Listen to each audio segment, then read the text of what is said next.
नमस्कार मित्रों, मैं आपका मित्र दीपक तनेजा आप सभी का स्वागत करता हूं आपके सबसे लोकप्रिय चैनल योर काल चक्र। मित्रों, सुशांत जी एक नई सीरीज शुरू कर चुके हैं। पिछली बारी आपने उसमें से एक वीडियो देखा है जो शनि की महादशा शुरू होती है तो उसमें क्या प्रभाव पड़ता है। बहुत ही श्रेष्ठ वीडियो, उस पे आने वाले कमेंट्स बहुत ही अच्छे थे। मुझे व्यक्तिगत तौर पे भी मैंने कुछ लोगों को देखा जो उन्होंने मुझे बताया कि बहुत बढ़िया वीडियो है। आज वो एक और ऐसा ही शानदार वीडियो, ऐसा शानदार टॉपिक है कि गुरु की जब महादशा शुरू होती है तो उस समय में क्या प्रभाव पड़ते हैं और कौन से उपाय कारगर होते हैं। तो मैं आप सभी के सहयोग से उनका स्वागत करता हूं ताकि वो इस विषय में अधिक से अधिक जानकारी आप सबको दे सके। नमस्कार सुशांत जी, आपका स्वागत है। नमस्कार सर, बहुत बहुत धन्यवाद बहुत अच्छे से विषय को बताने के लिए और बहुत अच्छे से लोगों को गाइड करने के लिए टॉपिक्स के ऊपर।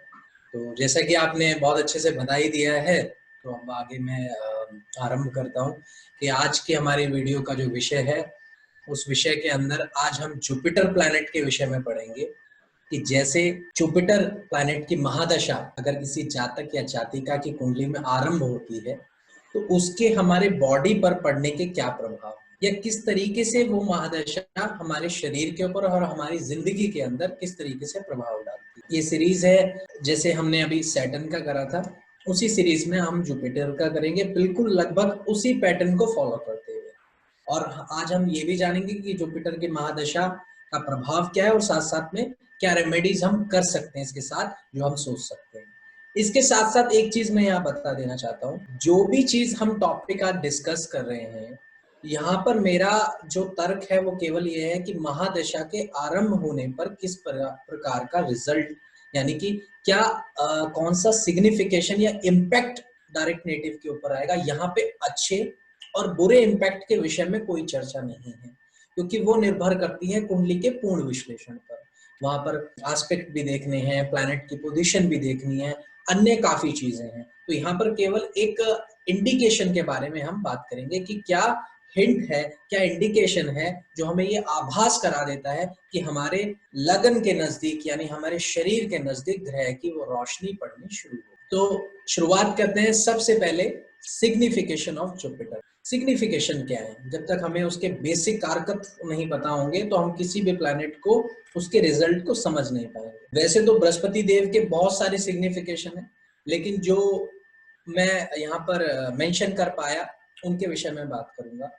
रिलीजन, मैंने माना है कि बृहस्पति जो है वो एक धर्म है। आप किसी भी धर्म में पैदा हुए हो उससे कोई मतलब नहीं है, बस आपका धर्म जिसमें आप पैदा हैं उस एक धर्म की परिभाषा जो है वो बृहस्पति। स्पिरिचुअल साइंस, आध्यात्मिक विज्ञान जो है वो कहीं ना कहीं बृहस्पति देव। गुरु की उपाधि इन्हें दी गई है कि समस्त ज्ञान के जो निर्माता है, जो ज्ञानी है वो गुरुदेव है, गुरु बृहस्पति देव है। प्रिंसिपल्स, सिद्धांत यहाँ अर्थ है कि जीवन जीने का कोई भी सिद्धांत, वो सिद्धांत जो है वो बृहस्पति देव के अंतर्गत। गेन करना, यहाँ पर गेन शब्द का अर्थ मैं बता दूं कि यहाँ पर कोई हम ऐसी कोई प्रॉफिटेबल गेन के विषय में बात नहीं कर रहे, यानी कि कोई यहाँ गेन का अर्थ है अर्जन करना, यानी किसी भी चीज का हमने अर्जन करा है, हमें कुछ चीज हमने मिली है, और वो पॉजिटिव है नेगेटिव है, it depends on planet, but yes हमने कुछ गेन किया है। मैच्योरिटी, परिपक्वता के विषय में अगर मैं बात करूं तो जुपिटर प्लैनेट बहुत अच्छी मैच्योरिटी का रोल निभाता है एक इंसान की जिंदगी। टीचर, यह एक अध्यापक का रोल भी निभाते हैं। प्रीचर, पंडित का भी संबंध बृहस्पति प्लैनेट से है। टेम्पल या आश्रम का संबंध भी बृहस्पति प्लैनेट से है। और यहाँ पर मैंने एक लास्ट में सिग्निफिकेशन मेंशन किया है, नेचुरल स्वीटनेस। नेचुरल स्वीटनेस का अर्थ मेरा यहाँ पर ये है कि जैसे कि अगर हम स्वीट्स की बात करें तो स्वीट्स में शुक्र का भी संबंध आ जाता है, चंद्रमा का भी संबंध आ जाता है और प्लैनेट्स का भी संबंध आ जाता है। लेकिन नेचुरल स्वीटनेस का उदाहरण अगर मैं दूं, जैसे कि बनाना है, यानी कि केले का हम सेवन करते हैं, या कोई भी पीली चीज जिसका संबंध बृहस्पति से, क्योंकि इनका कलर येलो होता है। और नेचुरली केला और आम, कहते हैं आम फलों का राजा है, इसलिए कहा जाता है कि उसकी जो मिठास है वो नेचुरल मिठास है, उसमें हम अलग से कुछ चीज नहीं डालते। तो ये नेचुरल स्वीटनेस है वो बृहस्पति के अंदर है, और इसलिए गुरु की वाणी हमेशा बहुत जो पवित्र होती है और बहुत प्यारी होती है, स्नेह भरी होती है, जो हर जातक या जो भी प्रॉब्लम में इंसान होता है उसकी समस्या का समाधान कर देता है गुरु के कुछ शब्द, जो कि एक नेचुरल स्वीटनेस के संबंध रखते हैं।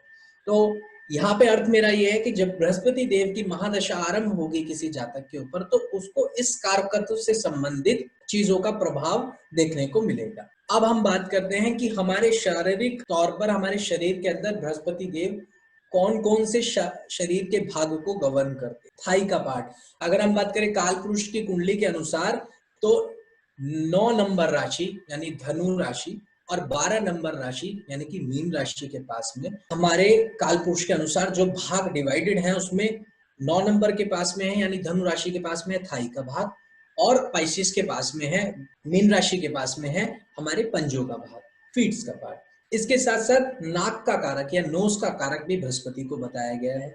इसके साथ साथ वेट का कारक मैंने देखा है, वजन का कारक, क्योंकि जैसा हम पढ़ते भी हैं समझते भी हैं कि जो प्लैनेट जुपिटर है वो काफी बड़े क्षेत्र में है और काफी हैवी प्लैनेट है और काफी ज्यादा क्षेत्रफल है, तो वेट कहीं ना कहीं इनके अंदर, इस प्लैनेट के अंदर एक कैपेसिटी है वेट को भी देने की। इसके साथ में हमें देखना है पत्रिका के अंदर कि प्लेसमेंट ऑफ जुपिटर, राशि जिस राशि में जुपिटर बैठे हैं और घर से क्या संबंध है उस जातक का, उससे रिलेटेड रिजल्ट या प्रभाव महादशा लगते ही आरंभ होते हुए मिलेंगे। यानी कि अगर मैं उदाहरण के तौर पर कहूं, यदि बृहस्पति की महादशा अगर लगती है तो जातक को उसके थाई से संबंधित भाग में कोई भी सेंसेशन हो सकती है। यहाँ पर मैं पॉजिटिव और नेगेटिव विषय के बारे में बात नहीं कर रहा, यहाँ पर केवल बात है कि उस पार्ट में सेंसेशन होगी। इसके साथ साथ फीट, पंजों के भाग को लेकर चलूं तो पंजों में कई बार होता है कि सडनली इन्फेक्शन हो जाना, वो कुछ समय के बाद वो बिल्कुल ठीक हो जाएगा, हो सकता है आपको कभी उसको आगे जीवन में उससे सफर भी ना करना पड़े, लेकिन एक इंडिकेशन जो है वो प्लैनेट कहीं ना कहीं देता है। नोज से रिलेटेड एक्टिविटीज भी प्लैनेट जुपिटर से रिलेशन रखती है। वेट यानी कि वजन का संबंध भी जुपिटर से, आपका सडनली वजन बढ़ जाता है लगभग उस दशा के आसपास लगते ही, ये भी कहीं ना कहीं बृहस्पति देव के आने का इंडिकेशन है। मैं यहाँ पर एक उदाहरण से समझाना चाहूंगा दीपक जी। मैंने देखा है कि प्लैनेट जैसी महादशा में आया तो ऐसा तो है नहीं कि एकदम वेट बढ़ा देगा, लेकिन मैंने ये देखा है कि लोगों ने सालों से, महीनों से अपना वेट नहीं तोला होता है, और एग्जैक्टली जब जुपिटर की महादशा बहुत क्लोजली स्टार्ट होने वाली होती है, उस समय उनको ध्यान आता है हमें अपना वेट तोलना चाहिए। जैसे वो वेट देखने जाते हैं कहते हैं अरे वेट बढ़ गया मेरा, ये कैसे बढ़ गया। ये जो जुपिटर है ये आपको ऐसी हालात, मतलब ऐसी परिस्थिति आपके आसपास कर देता है कि जातक जाता है और उसको देखता है एकदम वेट बढ़ गया, फिर उसके मेंटेलिटी में आ जाता है वेट बढ़ गया, फिर प्लैनेट जुपिटर लगता है तो फिर धीरे धीरे धीरे एक इस तरीके की, मतलब मैंने देखा कि इतना डीप रिजल्ट भी कहीं ना कहीं प्लैनेट्स का। प्लेसमेंट भी हमने जांचनी है हॉरोस्कोप के अंदर कि जुपिटर कौन सी राशि में बैठे हैं, कौन से घर में बैठे हैं और उसका जातक से रिलेशन क्या है। जो घर होगा उस घर से संबंधित रिजल्ट मिलेंगे। सपोज जुपिटर किसी का 7th हाउस में है और महादशा जुपिटर की आरंभ हो जाती है और ऐसे में जातक शादीशुदा है, तो हम देखेंगे कि अगर मेल है तो उसकी पत्नी से संबंध एकदम रिजल्ट उसको मिलना शुरू हो जाएगा, कोई इवेंट हो सकता है पत्नी से रिलेटेड लगभग उस समय के आसपास। इसके साथ साथ अगर वो मैरिड नहीं है तो शादी की बात चल सकती है, या और कोई भी फ्रेंडशिप, पार्टनरशिप, क्योंकि 7th हाउस का सिग्निफिकेशन हम उससे कनेक्ट कर सकते हैं। यहाँ पर एक चीज मैं बताना चाहूंगा दीपक जी, जो मैंने मेंशन नहीं करी है और वो मुझे एकदम याद आई। काल पुरुष की कुंडली के अनुसार 12वें घर का कारकत्व, 12वें घर की राशि जो है वो गुरुदेव बृहस्पति देव, और 12वें घर को कहते हैं कि ये कहीं ना कहीं सेपरेशन, यानी कि कुछ समय के लिए अपना घर छोड़कर बाहर की तरफ, जैसे हम कहते हैं कि फॉरेन को भी अगर हम देखते हैं तो वो 12वें घर से। तो यहाँ पर मैं ये बताना चाहता हूँ कि मैंने अनुभव किया कि मेष लगन और मकर लगन, मैं इन 2 लगनों की बात करूंगा क्योंकि इन पे मैंने अनुभव करा है। मेष लगन और मकर लगन के अंदर दोनों को 12th हाउस की लॉर्डशिप जो है वो बृहस्पति देव के पास। ऐसे में मैंने अनुभव किया कि जैसी बृहस्पति की महादशा लगती है या लगी तो नेटिव के मैंने ये रिजल्ट देखा कि सडनली एग्जैक्टली उस टाइम के आसपास उन्हें बिना किसी प्लान के अपना घर छोड़ के 2 दिन, 10 दिन, 15 दिन, साल, महीने के लिए उन्हें किसी प्लेस पे जाना पड़ा, एग्जैक्टली उसी दौरान बिल्कुल लगने के आसपास। मीन्स क्योंकि 12th हाउस का सिग्निफिकेशन वहां पर है लॉर्डशिप का, तो उसका भी रिजल्ट जातक को मिल सकता है। ये प्लान अनप्लान्ड होता है। सपोज ऐसा भी देखा है कि कोई शादी में गया है, प्लान है कि आना है लेकिन नहीं आया, 2 दिन बाद आया शादी में से लौट के, तो ये इंडिकेशन तो डीपनेस वो कहीं ना कहीं दे देते हैं। तो ये मैंने देखा कि एक खाली मेष लगन और मकर लगन के ऊपर एप्लीकेबल है, क्योंकि इसमें 12th हाउस की लॉर्डशिप भी जुपिटर के पास में, जो कि एक स्ट्रॉन्ग स्थिति कर देती है। और जैसा कि हम फलित ज्योतिष में पढ़ते भी हैं कि जब भी किसी ग्रह की महादशा लगती है या किसी ग्रह की महादशा का हमने विश्लेषण करना है, तो हमने उसकी लॉर्डशिप सबसे पहले देखनी है, फिर हमने उसकी प्लेसमेंट देखनी है। इसलिए लॉर्डशिप जहां जहां होगी वहां का रिजल्ट तो देगा ही प्लैनेट। और मैं ये बता दूं कि ये जो मैंने कारकत्व बताए हैं, जो मैंने रिजल्ट बताए हैं, इनमें से कोई भी रिजल्ट जातक को मिल सकता है, कोई भी एक रिजल्ट मिल सकता है, ज्यादा भी मिल सकता है। It depends on his horoscope कि उसमें किस तरीके की पोजीशन। अब हम चलते हैं उदाहरण की तरफ। उदाहरण की तरफ अगर हम चलें तो ये कुंभ लगन की पत्रिका है। यहाँ पे गुरुदेव बृहस्पति देव धनु राशि के अंदर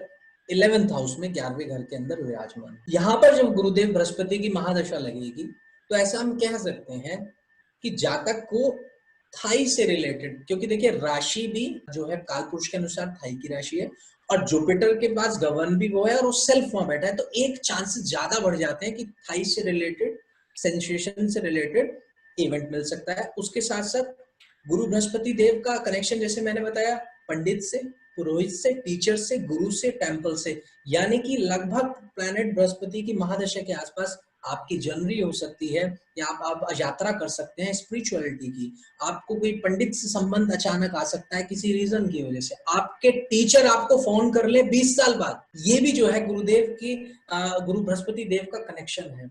आपके गुरु का फोन आ जाए या आप अपने गुरु से कनेक्ट कर जाएं या सडनली आपको गुरु मिल जाए या आपकी लाइफ में कोई गुरु आ जाए।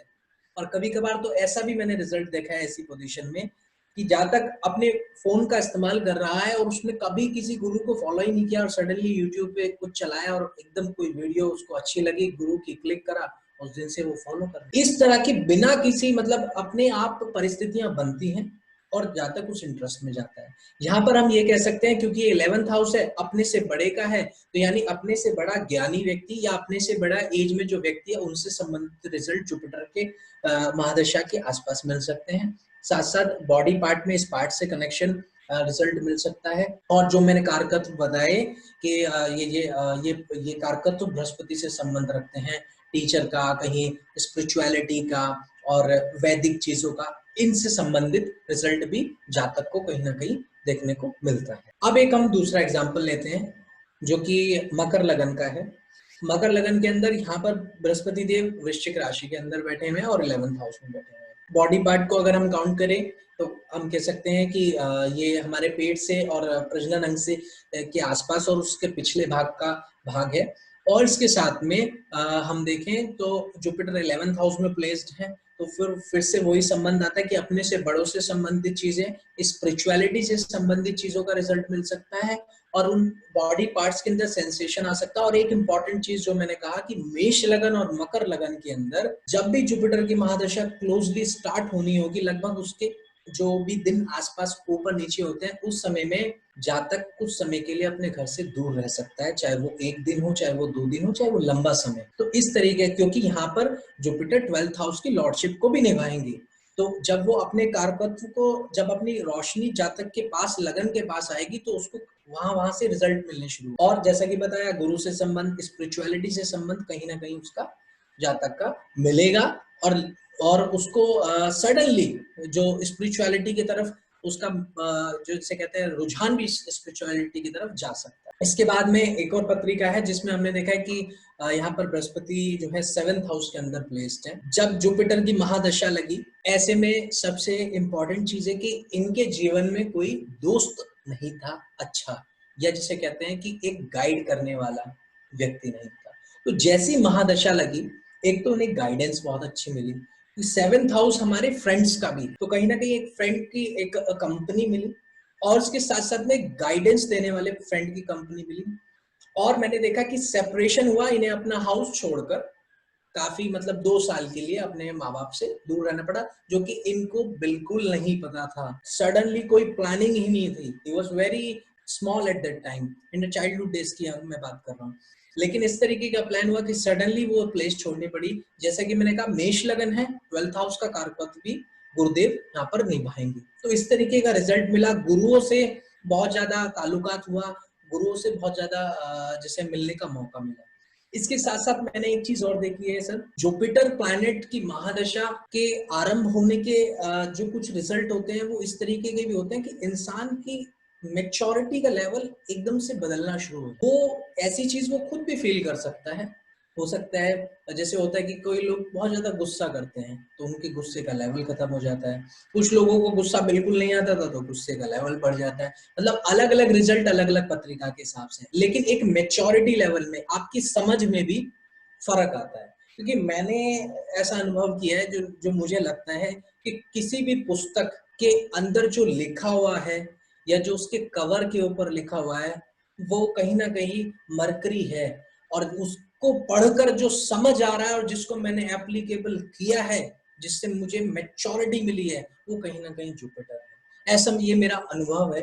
और बाकी तो बृहस्पति देव के विषय में और प्लैनेट्स के विषय में बहुत सारे कारकत्व हैं, तो ये मैंने अनुभव। बहुत बढ़िया, शॉर्ट स्वीट, बहुत ही प्रिसाइज टाइम में कंप्लीट हो गया और बहुत बढ़िया वीडियो, एक्सीलेंट। सभी से फिर अनुरोध करूंगा, शशांक जी एक बहुत युवा योग्य व्यक्ति हैं, तो उनका मोबाइल नंबर आप ईमेल एड्रेस नोट डाउन करें, इनसे संपर्क करें, इनसे कंसल्टेंसी लेनी हो तो आप इनको डायरेक्ट। बहुत अच्छे वीडियो के लिए दिल से धन्यवाद, आभार।